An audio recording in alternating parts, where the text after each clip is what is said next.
Hey folks, back again for another block of Steven Universe Vlogs. This one is episodes 27 to 29. So let's jump right in with House Guest. This was interesting. I was not expecting any kind of follow-up to the kind of mid-season finale two-parter. But you know, I liked it. I'm glad that we had it. I'm glad that we explored a bit, a bit more Greg's relationship with his dad. The fact that his dad clearly does feel bad about not being, not living with his son, not being a daily presence in his life, even though, they are very close by, they see each other very often. I'm a little curious as to how exactly that happened, but, I can kind of guess. I like Dad Universe a lot, as a character, but I think it's probably for the best that he is not a, major caretaker for Steven. He doesn't seem like something he'd, excel at. But as a, sometime presence, he works quite well. More like a much older brother or a cool uncle or something like that than a dad, really. At least in terms of like traditional family structures. But I guess kind of the whole point of this series is, or one of the points, is exploring very non-traditional family structures. Which is cool. I like that. Coming from a family that got steadily more non-traditional as time went on, and honestly kind of worked better the less traditional it got. I'm cool with that. So, other than that, not a whole lot to talk about. Greg Universe is a little bit of a dick here, seeing as he, lies about being healed, which really messes up his son, just so he can spend more time with him. That's not cool, man. And the duct tape resolution was pretty predictable. The minute they showed a big crack following on after the duct tape thing, it was like, oh, okay, yeah, he's gonna fix it with the duct tape. I did enjoy the duct tape just because, my dad's whole side of the family is all engineers, so there's always jokes about duct tape. The universe is held together by duct tape, chewing gum, and baling wire, that kind of thing. Or comparing duct tape to or is it duct tape? Or some other kind of tape that gets compared to the Force. Anyway, the kinds of jokes about, jury rigging stuff. I like that it did not go the way I thought it was going to go originally, which was having a, B-plot of Pearl, after saying how easy it would be to deal with human machines, that there would be, a B-plot of Pearl consistently failing to work with the truck and making a complete hash of it. I'm glad that didn't happen. Because it would have made the next episode really kind of bizarre. Not in continuity terms, but in terms, because who cares? So, Pearl is better at building spaceships than trucks, okay. But because it would be, too similar to what goes on in the next episode. But I'll get to the next one when I talk about the next episode.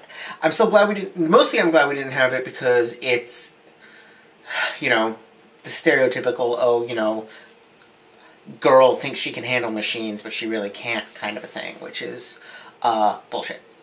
I was amused by when Pearl comes in all, covered in grease and, is cleaning herself off, and the expression on, Dad Universe's face is hilarious. I think he goes a little bit for the, grease monkey girl kind of a thing,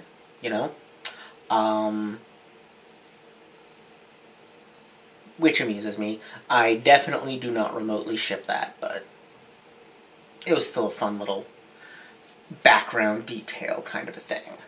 Though nowhere near as good as the absolutely spectacular background detail that ended the episode, the revelation that Steven Universe has been reading Sailor Moon, because there is very clearly one of those really thick mangas that's like 3 volumes in one, with Sailor Moon on the cover, sitting on his shelf at the end when he goes to bed. And that was great. I loved that.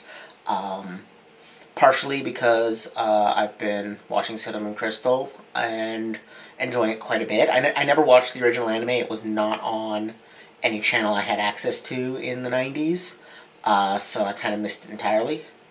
And it just wasn't one of the anime that got circulated around on tapes, probably because it was readily, for most people, available on television. So at least, you know, among my circle back then, it was not one of the anime that we passed around on tapes the way we did, like Slayers or NGE or Utena or any of those shows. Well, by Utena, tapes had given away to frickin' real player files. God, the 90s were awful. Anyway, so I started talking about the next episode, so I'll just move on to that, which was Space Race.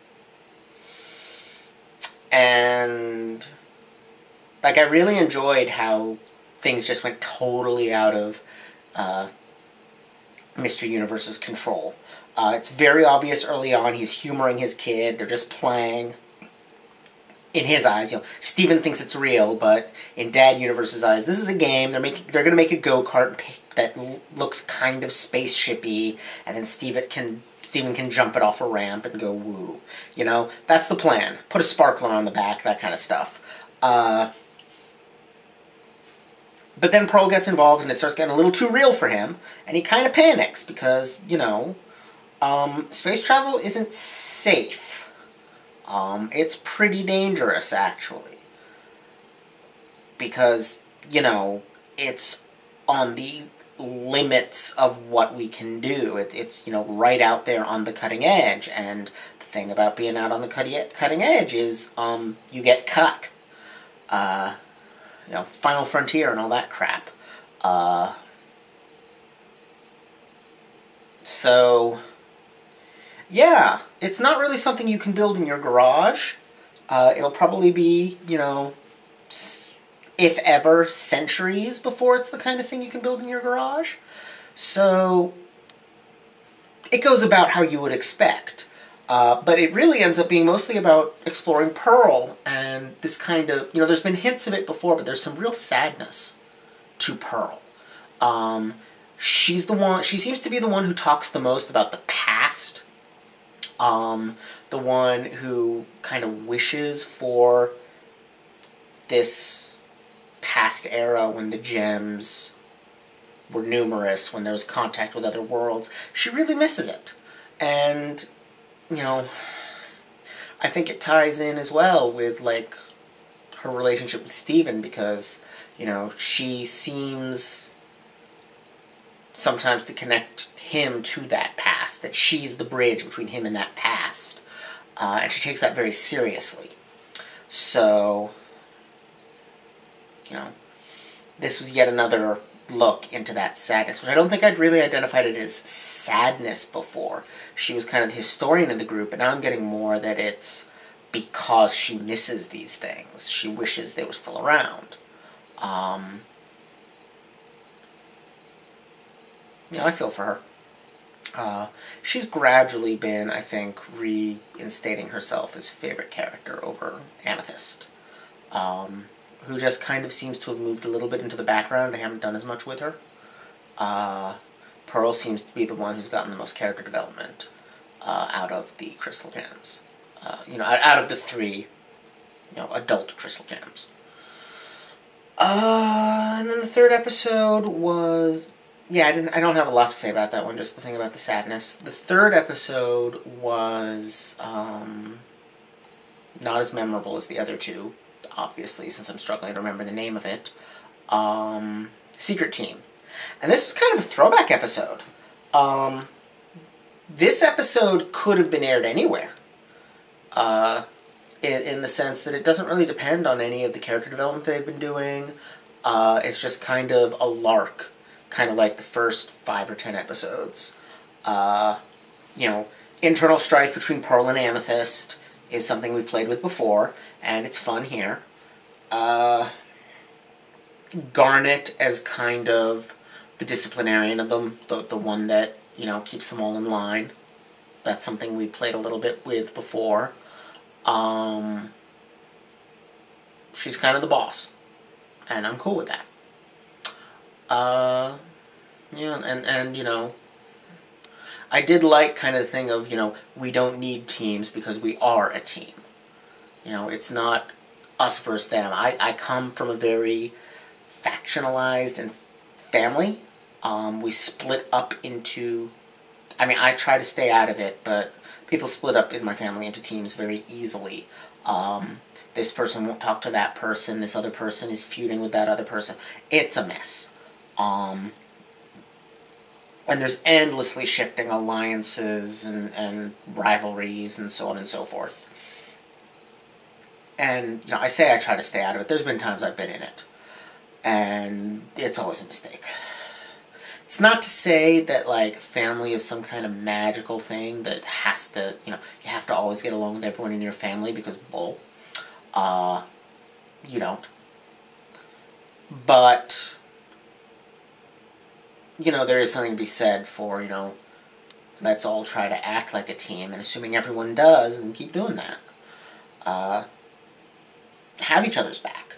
You know, I've been watching a lot of Bob's Burgers lately. You know, I'd watched episodes here and there. I'd written about the Equestronauts episode because I was writing a lot about My Little Pony at the time, and it came out. But one of the things I really like about it is that that family is not dysfunctional. Ever since Married with Children and The Simpsons were huge hits, there's been a steady shift away from really cheesily, like, goody-goody families, of which Full House is probably the epitome, to, like, super dysfunctional families that are basically everyone is abusing everyone else all the time, of which Family Guy is the kind of worst/best example. It's the best example of it. It's also completely terrible, in part because it's such a great example of this. And what I like about Bob's Burgers is that family is not at all dysfunctional. They're weird, but they work. And you could say the same for the Crystal Gems. They're a very unusual family, but they work. And I'm including Greg Universe in that. He's part of it by dint of being, you know, Steve's dad. They're a weird family. They have different relationships from what we think of as a quote-unquote normal family. But it works for them, and they love each other, and they care for each other, and, you know, they're a functional family. They screw up sometimes, but they make their best efforts to patch it back up. And I like that. You know, it's that new sincerity thing, you know, this kind of, you know, like the cynicism of the last couple decades, rejecting the fucked up concept of the normal society, the normal family, which is very often just a cover for being really screwed up. And instead saying, no, there's a lot of different ways to be good. You know, unlike that cynicism saying, though, that there's a lot of different ways to be good, let's explore them. Let's be weird families that work instead of nuclear families that don't. I mean, Bob's Burgers is a nuclear family, but it's a nuclear family of deeply strange individuals. This is not, you know, your standard nuclear family. But I'm pretty sure, like, statistically speaking, the standard nuclear family is not the norm anymore. You know, I don't think it's the majority anymore. Which, honestly, it only ever was for this really brief period between World War II and the end of the 20th century, if that long. Prior to World War II, you did not have only 2 generations in a house. You had 3, sometimes 4. It basically got made up. The reason for all those shows like Leave It to Beaver and Father Knows Best is not that they were depicting the way people lived. They were telling people how to live now because everything was different and strange. Sorry. Kind of an unrelated rant. But at the same time, this is kind of the end point of an evolution away from that point. Towards saying, no, you know, instead of having this guide to how to be a family, why don't we instead have, this is one that works and it's really weird. Your bunch of weirdos might be able to work too. It's on you to figure out how. Which I kind of feel like is what this episode was about. Wow. You know, for an episode that was pretty normal, I was saying at the beginning, I had a lot to say about that one. Anyway, that's about it. I will be back with more, you know, in the next week somewhere. Looking forward to continuing on through. For the record, I will be following Wikipedia, which is in turn following the original episode by. You know, in terms of airing, there was no gap between season 1 and season 2. It aired the season 1 finale one week and then just started airing season 2 the next week. But I am going to treat the end of season 1 as a stopping point. There will be a vote then on what I watch next. Steven Universe season 2 will not be an option until season 2 finishes airing. At that point, I will make it an option. Only complete seasons of things will be options for this series. So we will be stopping at the end of season 1 for a while. However, I will deliberately not watch any of it so that there is an option for me to continue vlogging it. Thank y'all, and I'll see you next week.